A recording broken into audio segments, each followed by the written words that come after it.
दीपशिखा सिंह राजपूत और आप देख रहे हैं इंडिया न्यूज। हरियाणा विशेष में आपका स्वागत है।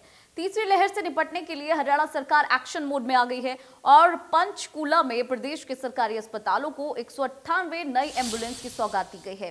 बता दें कि पंचकूला में नेशनल हेल्थ मिशन हरियाणा की 198 नई एम्बुलेंस को हरियाणा के स्वास्थ्य मंत्री ने हरी झंडी दिखाकर रवाना किया और इस दौरान अनिल विज ने कहा कि ये एम्बुलेंस राज्य ने अपने पैसों से खरीदी है। इस मौके पर स्वास्थ्य विभाग के अतिरिक्त मुख्य सचिव राजीव अरोड़ा, एनएचएम के MD Prabhjot Singh, director health Veena Singh वहां पर मौजूद रहे। एनएचएम के पास वाले इन नई एम्बुलेंस के लिए ड्राइवर नहीं थे और इसलिए कोविड के चलते रोडवेज विभाग के ड्राइवर्स को इन एम्बुलेंस पर तैनात किया गया है।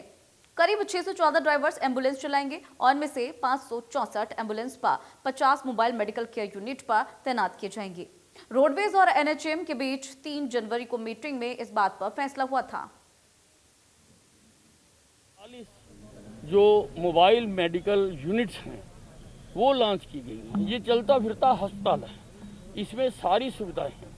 इसमें लैब भी है, जनरेटर भी है, एयर कंडीशन है ये, और इसमें जो पेशेंट्स के लिए सारी सुविधाएं, फार्मेसी भी है इसमें ऑक्सीजन का भी इंतज़ाम है, सारी सुविधाएं इसमें है।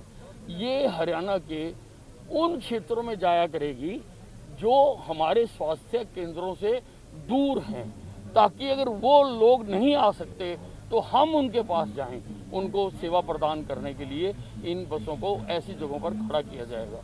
उसी प्रकार से 198 एम्बुलेंसेस आज हमारे जो एम्बुलेंसेस का बेड़ा है उसमें जोड़ी गई हैं। अब ये 476 हो जाएंगी, ताकि आवश्यकता 635 हो जाएंगी, ताकि आवश्यकता पड़ने पर मरीज को अगर एक स्थान से दूसरे स्थान पर लेके जाना पड़ता है तो आसानी से ले जाया जा सकता है।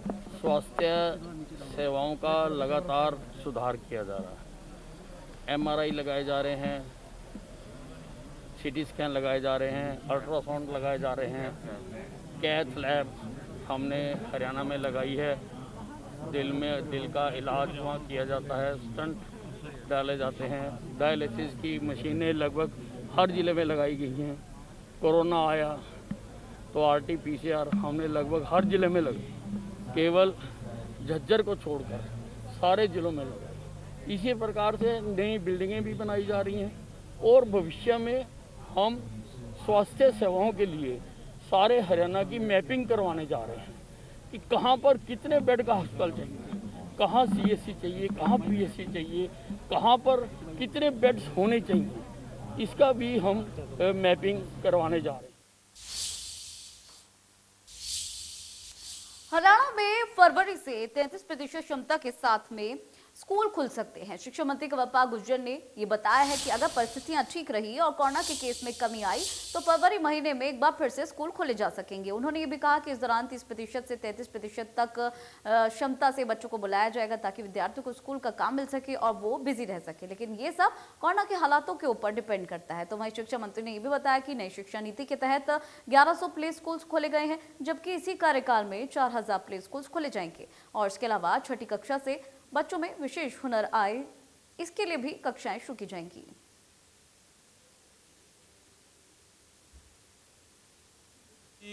कुछ समाचार पत्रों में और मीडिया में इस प्रकार की बात आई कि संख्या घटी है।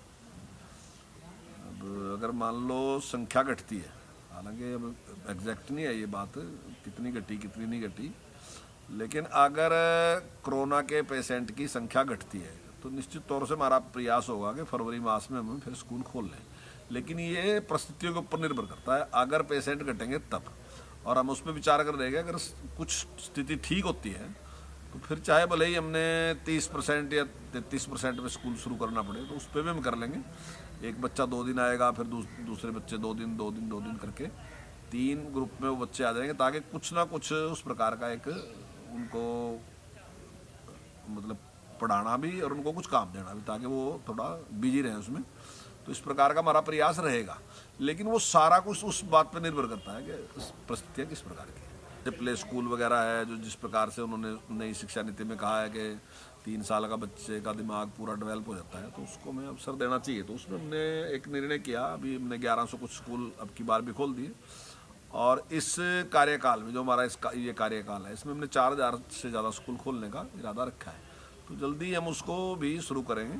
और ऐसे ही जिस प्रकार छठी से जो था वो स्किल के बारे में था उनका, कि किसी स्किल का हम उसको एजुकेशन देंगे, तो उसकी तरफ भी हमारा ध्यान है। जल्दी हम उसको भी शुरू करने वाले हैं। तो ऐसे यानी कि कोई ना कोई हुनर बच्चे के पास होना चाहिए। तो ये सारी जो उसमें नई शिक्षा नीति में जो बातें कही गई हैं उसकी तरफ हमारा ध्यान है। लगातार तेजी से बढ़ते कोरोना के मामलों की वजह से चिंता का विषय बना हुआ है। साइबर सिटी गुरुग्राम की अगर बात की जाए तो साइबर सिटी गुरुग्राम में हर दिन 10 से 12 हजार लोग कोरोना की चपेट में आ रहे हैं और यहां जांच केंद्र पर लोग जा रहे हैं जिनमें लगभग 3 से 4 हजार कोरोना पॉजिटिव केस हर दिन निकल रहे हैं। सरकार से मंजूरी मिलने के बाद से इन दिनों तमाम मेडिकल स्टोर्स पर कोविड सेल्फ टेस्टिंग किट खुले में बिक रही है। इससे कोई भी व्यक्ति अपना घर पर रहकर कोविड का टेस्ट कर सकता है। हालांकि उसे अपनी रिपोर्ट ICMR के पोर्टल पर अपलोड करनी होती है, लेकिन वो रिपोर्ट दर्ज करे या फिर ना करे इसका कोई रिकॉर्ड प्रशासन के पास नहीं है। अब इन सभी मुद्दों पर हमारे सहयोगी दीपक शर्मा ने गुरुग्राम CMO से खास बातचीत की, दिखाते हैं आपको। लगातार तेजी से एक तरफ कहीं ना कहीं कोविड के ये आंकड़े बढ़ रहे हैं, लगातार लोगों की जांच भी हो रही है। हम गुरुग्राम की बात करें तो प्रतिदिन 12,000 से ज़्यादा लोगों का यहाँ पर जांच की जा रही है, उनके कोविड टेस्ट किए जा रहे हैं और तकरीबन ये आंकड़ा अब लगातार 3 से 4 हज़ार तक जो है पॉजिटिव जो मामले आने लगे हैं। लेकिन ऐसे में एक तरफ हम बात करेंगे, एक जो किट है कोविड टेस्ट किट, ये आमतौर पर अस्पतालों पर मिल रही है, ये कितनी ऑथेंटिक है, इस पर किस तरीके से लोगों के क्या डॉक्टरों की राय लेनी चाहिए, इस पर बात करने के लिए हमारे साथ चीफ मेडिकल ऑफिसर गुरुग्राम हैं हमारे साथ में। डॉक्टर साहब, अगर बात करें हम, ये किट जो है आमतौर पर तमाम मेडिकल स्टोर पे, क्या ये किट ऑथेंटिक है या लोगों को डॉक्टर के उपचार के बाद ही वहाँ वैलिड टेस्ट कराना चाहिए, इसको लेके क्या आपने? नहीं, बिल्कुल हमने या कहूँ या भारत सरकार ने कहूँ और या हरियाणा सरकार की तरफ से, बल्कि भारत सरकार की तरफ से 9 तारीख को क्लियर कट इस पे गाइडलाइंस आई हुई हैं, जिसमें हमने टेस्टिंग के ऊपर नए दिशा निर्देश दिए हैं। और ये जो किट आप दिखा रहे हैं, पर्टिकुलर इस किट की भी मैं बात करूं, माई लैब की बात करूं, होम आइसोलेशन के क्राइटेरिया के साथ साथ होम टेस्टिंग के भी जो गाइडलाइंस दी थी, उसमें यह एक अप्रूव्ड किट्स में से एक है जो आप घर पर रहकर टेस्ट कर सकते हैं और अपना रिजल्ट उसी हिसाब से आप अपलोड कर सकते हैं। अभी आपको ये मालूम होगा, क्योंकि अभी हमने जो नए टेस्ट की गाइडलाइंस दी हैं उसमें ये बताया है कि जो लोग, क्योंकि ओमिक्रॉन जो है एक माइल्ड वेरिएंट है, या प्रेजेंट कोविड का जो भी प्रेवलेंट वेरिएंट है ये काफ़ी माइल्ड वेरिएंट है, इस वजह से हमने टेस्टिंग पे गाइडलाइंस चेंज की हैं। संभवतः सबसे पहली बात जो हमने की है, एसिम्प्टोमेटिक को टेस्टिंग की ज़रूरत नहीं है। दूसरा, इवन अगर आपके घर में कोई कॉन्टैक्ट हुआ है या पेशेंट है और आप सिम्टोमेटिक हैं, अगर हाई रिस्क नहीं है लेकिन आपको अन्य कोई ऐसा फीचर नहीं है, तो आपको भी टेस्ट की रिक्वायरमेंट नहीं है। और यहाँ तक भी हमने ये भी कहा कि अगर खास करके हेल्थ केयर वर्कर्स को, अगर आपको कोविड पॉजिटिव भी हैं और अगर आप 3 दिन फीवर नहीं है या आपको सिम्टम्स नहीं है, तो आप पर्सनल प्रोटेक्टिव इक्विपमेंट्स किट्स जैसे अपना मास्क या N95 मास्क पहनकर अपनी ड्यूटी ज्वाइन कर सकते हैं। और 7वें दिन तो हमने सभी को डीम्ड फिट और डिस्चार्ज डिक्लेयर करने के लिए कहा। यदि आपको कोई सिम्टम या कोई सांस लेने में ऐसी कोई तकलीफ या ऑक्सीजन की आपकी नॉर्मल है, तो आप डिस्चार्ज घोषित किए जाते हैं और आपको रिपीट टेस्ट की ज़रूरत नहीं है। ये बिल्कुल होम आइसोलेशन की जो है होम टेस्ट की जो किट्स हैं, ये अप्रूव्ड किट्स की लिस्ट अवेलेबल है। अगर और ये माई लैब की जो है ये बिल्कुल है, और आपको ऐप डाउनलोड करनी पड़ेगी, अपने आईफोन पे हो या एंड्रॉयड फ़ोन पे हो, और उस पर ही इस माई लैब या जैसे जो आप किट दिखा रहे हैं इसी, ये आपको अपलोड जब करना पड़ता है तभी जो जिस लैब से आपने ये किट ली है या जिसका ये है वो ICMR पे इसको अपलोड करते हैं, तो ये डेटा में कैप्चर हो जाती है। लेकिन अधिकतर हम देख रहे हैं कि गुरुग्राम में प्रतिदिन 6 से 8 हज़ार किट ये बिक रही है मेडिकल स्टोर पर, जिसका कोई रिकॉर्ड तो हालांकि नहीं रहता, और ऐसे में वो व्यक्ति ये रिपोर्ट अपलोड करे, ये भी अभी कहीं ना कहीं लग रहा था। ऐसे में लगता है इसका रिकॉर्ड भी कहना कि पूरी तरीके सामने नहीं आ पा रहा। देखिए, इसका मुख्य पर्पज़ ये है कि हमें लोगों को ये अवेयर करना है, और अभी अलाउ करने का मतलब ये है कि आपको सावधानी बरतनी है। यदि आप सिम्टम हैं तो आप घर पर रहिए, हम पहले भी कह रहे हैं। अगर आपको कोमॉर्बिड कंडीशन नहीं है तो भी आपको टेस्ट की ऐसी आवश्यकता नहीं, और एसिम्प्टोमेटिकली तो हमने मना ही किया। अभी जो इम्पोर्टेंस है वो शायद संभवतः नंबर्स ऑफ कोविड केसेस की नहीं है, बल्कि हमें जो सोसाइटी की, जो मैं पहले भी डिस्कस किया, जो रिस्पॉन्सिबिलिटी निभानी है कि अगर हमें कोविड अप्रोप्रिएट बिहेवियर अपनाना है, चाहे हमें कॉन्टैक्ट में रहे हों कोविड पेशेंट के, या हम खुद कोविड पेशेंट हैं, या हम एसिम्टोमेटिक हैं, या हमें कोविड हुआ ही नहीं है, हम सभी को कोविड अप्रोप्रिएट बिहेवियर अपनाना पड़ेगा। और इसके लिए दिशा निर्देश जो है हम फूड एंड ड्रग डिपार्टमेंट से एक बार टाई अप जरूर करेंगे कि जहाँ तक संभव हो सके इसका डेटा रखा जाना चाहिए।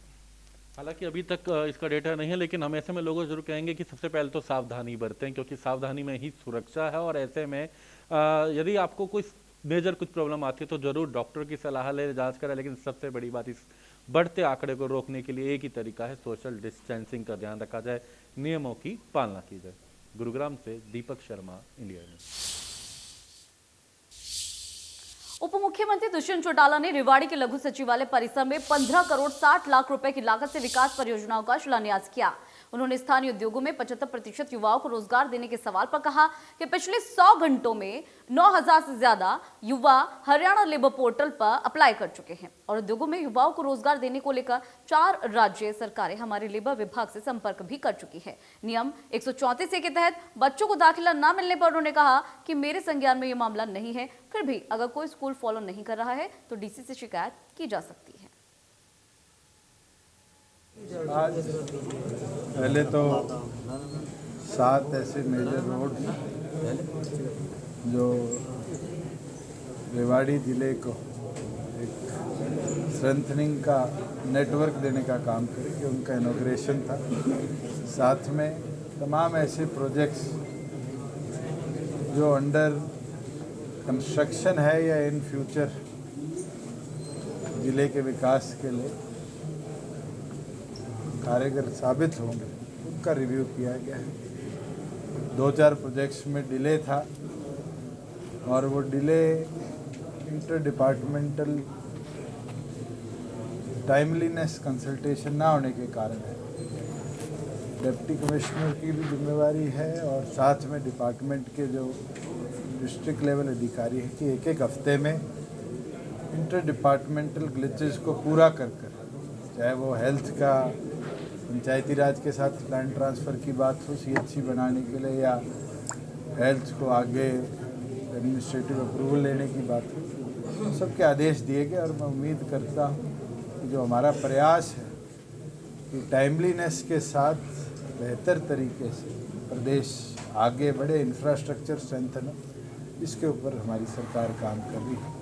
खुशी की बात है कि एक जो हम चाहते हैं ईस्ट वेस्ट कनेक्टिविटी को बेहतर बनाएं, चाहे वो डवाली से पानीपत कनेक्शन की बात हो, चाहे हिसार से सतनाड़ी वाया बारडा और आगे रेवाड़ी और फिर तावड़ू से लेके वडोदरा एक्सप्रेस तक भारतमाला में हमारे 2 ईस्ट वेस्ट कॉरिडोर्स कनेक्ट हो।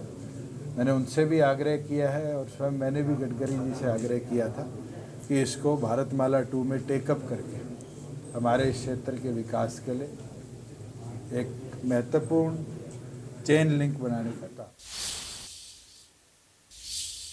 जेजेपी इनेलो में एक बार फिर से आरोप प्रत्यारोप की जंग तेज हो चुकी है और इस बार आमने सामने हैं दोनों चाचा भतीजा। जी हां, अभय चौटाला ने जेजेपी पर सवाल करते हुए कहा कि जेजेपी का आने वाला समय में बीजेपी में विलय होने वाला है और इस पर जेजेपी महासचिव दिग्विजय चौटाला ने पलटवार किया है। उन्होंने ट्वीट किया है कि 2024 में इनेलो का ही जेजेपी में विलय हो जाएगा। तो चाचा अभय और भतीजे दिग्विजय चौटाला के बीच शुरू हुई आरोप प्रत्यारोप की अब हम आपको कुछ तस्वीर दिखा देते हैं।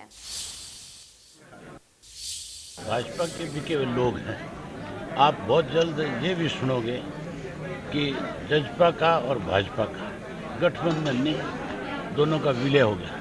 ये विलय करेंगे बहुत जल्दी, ये लोग जो है भाजपा में। तो दिग्विजय चौटाला ने ट्वीट पर दुष्यंत चौटाला ने कहा था कि 2024 में दिग्विजय चौटाला के बयान पर अमल करेंगे और उन्होंने कहा था कि दिग्विजय चौटाला ने सोच समझकर ही ट्वीट किया होगा।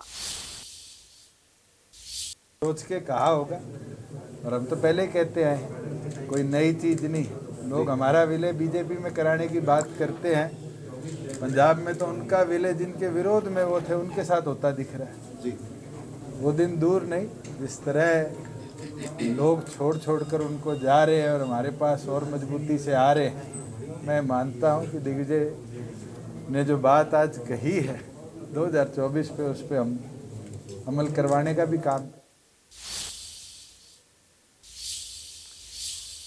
सोमवती नदी पर बांध बनाने को लेकर कंवरपाल गुर्जर ने कहा कि इससे सोम नदी में बारिश का पानी आने से हर साल बाढ़ से होने वाले नुकसान से बचा जा सकेगा और इस पानी को स्टोर किया जाएगा और जरूरत पड़ने पर किसानों की सिंचाई और अन्य कामों में इसका इस्तेमाल किया जा सकेगा। प्रोग्राम को पंचकुले में ही निश्चित कर दिया और इससे काफ़ी लाभ होने वाला है हमें। जहाँ तक फ्लड की वजह से जो सोम नदी है उसमें काफ़ी पानी आता है बरसात का। कई बार वो पानी टूटने के बाद जिस प्रकार से हमारे गांव हैं लिद्दी से लेके और उर्जरी तक के गांव हैं, चाहे उसमें सलेमपुर है, चाहे उसमें लोकपो है, चाहे उसमें अडौली है, खानपुर है और इधर रायपुर है, डमोली है, बरौली है, बलौली है, दारूवाड़ा है, तो उर्जनी है, इन सारे गाँव में काफ़ी नुकसान फसल में होता था। तो मैं समझता हूँ ये बांध बनने से जहाँ और भी कुछ गाँव हैं ऐसे जहाँ नुकसान होता था तो उस नुकसान से भी बचाव होगा और वो पानी जो नुकसान करता था वो फायदा करने की स्थिति में आ जाएगा कि उसको हम साल के साल किसान को देंगे जब उसको ज़रूरत होगी। तो जहाँ उससे वाटर लेवल भी ऊपर आएगा वहीं उससे किसान को लाभ भी होगा, वो अपने खेत की सिंचाई उससे कर सकेगा। तो एक लाभ तो ये है। दूसरा जो हमारा उद्देश्य है वो है कि जो हमारी मान्यता है वो है कि यहाँ पे सरस्वती जो थी एक बहुत विशाल नदी थी, वो यहाँ पे चलती थी और उसी के किनारे पर वेदों की रचना की गई और ऋषि मुनि उसके यहाँ तपस्या करते थे। तो ये एक हमारी मान्यता है। लेकिन कुछ लोग कहते हैं कि ये केवल आपकी कल्पना है, लेकिन अभी नासा ने भी इस बात को स्वीकार कर लिया कि यही वो जगह है जहाँ पे सरस्वती। वहीं 5 राज्यों के विधानसभा चुनावों पर स्वास्थ्य मंत्री अनिल विज ने जीत का दावा किया है और कहा है कि कुछ भी हो जाए जीत बीजेपी की होगी। उत्तर प्रदेश हो, उत्तराखंड हो, पंजाब हो या बाकी भी जहाँ जहाँ पर चुनाव हो रहे हैं, पांचों प्रदेशों में कुछ हो, कुछ कहें, कुछ बोलें, जीतेगी भारतीय जनता पार्टी।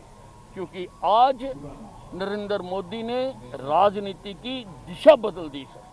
पहले भावनाओं को भड़काकर राजनीति हुआ करती थी। पहले गरीबी हटाओ का नारा दिया और 2-3 चुनाव जीत लिए। फिर कोई आया, उसने कहा मेरी माँ मर गई, मुझे वोट दे दो, उसको वोट दे दिए। लेकिन अब केवल और केवल विकास के नाम पर राजनीति होती है। नरेंद्र मोदी ने देश का मान सारे विश्व में बढ़ाया है। आज देश की पहचान सारे विश्व में बनी है। आज लोग किसी बात में आने वाले नहीं हैं। लोग केवल विकास चाहते हैं, तरक्की चाहते हैं, उन्नति चाहते हैं और वो केवल भारतीय जनता पार्टी और नरेंद्र मोदी। प्रदेश में किसान यूरिया खाद को लेकर दर की ठोकरें खाने के लिए मजबूर हैं, लेकिन उन पर यूरिया खाद के साथ विक्रेता दुकानदार जबरदस्ती दवाइयां थोप रहे हैं। करनाल में खाद विक्रेता दुकानदार के गोदाम में करीब 350 कट्टे यूरिया के खाद के रखे मिले। किसानों के हंगामे के बाद से कृषि विभाग के सहायक तकनीकी प्रबंधक सहित कृषि अधिकारियों ने पुलिस की मौजूदगी में किसानों को 5-5 कट्टे खाद के बंटवाए। किसानों का ये कहना है कि अगर दुकानदार के खिलाफ कार्रवाई नहीं हुई तो वो धरना प्रदर्शन करेंगे। तो वहीं पानीपत की समालखा अनाज मंडी में खाद की किल्लत को लेकर किसानों ने कहा है कि कई महीनों से चली आ रही किल्लत किसानों के लिए परेशानी बन चुकी है। हमारे पास आए थे कि हमारे खाद आ गया है, लेकिन हमें मिला नहीं अभी। तो हम मौके पर अभी पहुंचे किसानों की शिकायत पर, तो देखा गया कि यहाँ पर खाद आया हुआ है और हम अब इन किसानों को किसी को 7-5 की ज़रूरत है, किसी को 2 कट्टे की ज़रूरत है या किसी को 10 कट्टे की ज़रूरत है, उसी के हिसाब से इनको हम अवेलेबल करा रहे हैं। इसके पास अभी जैसा रैंक। तो चलिए फिलहाल हरियाणा विशेष में इतना ही। रुकेंगे एक छोटे से ब्रेक के लिए, लेकिन ब्रेक के बाद भी इंडिया न्यूज़ पर खबरों का सिलसिला लगातार जारी रहेगा।